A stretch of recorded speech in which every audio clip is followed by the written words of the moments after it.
How's it going? Today I went to an estate sale after work. The estate sale started at 11, and I didn't get there till 4:30, so everything had pretty much been picked over. But I still did find a few good things. So I spent a total of $40 on everything I'm going to show you. So I have this vintage tin litho battery operated car made in Japan. It's just like a parts piece, but still it's a pretty cool looking car just to sit on your shelf. I'm sure somebody would restore this or not, or just leave it as is. But I ended up paying $8 for that. I think it's probably a $30 car. This is a Kenner SSP Smash Up Derby car. This was I think $3, and in this condition I think it's worth probably around 20.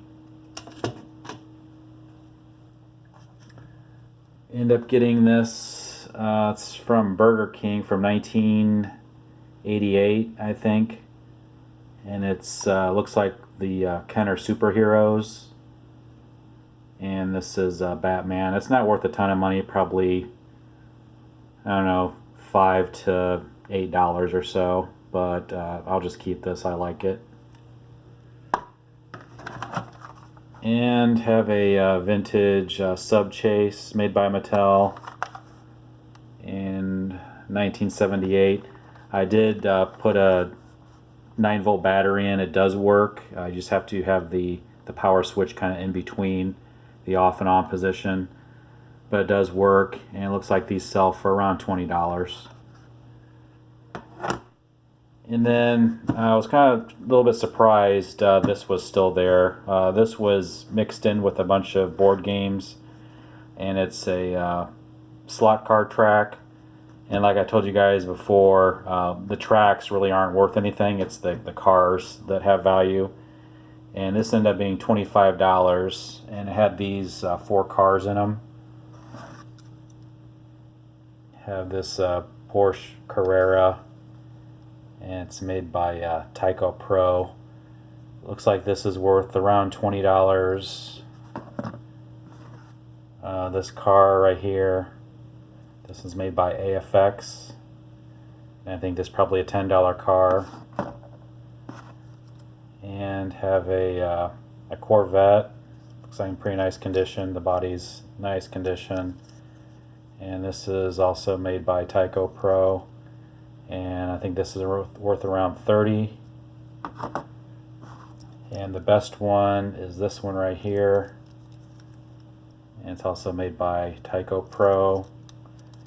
And looks to be in pretty nice condition. No damage really.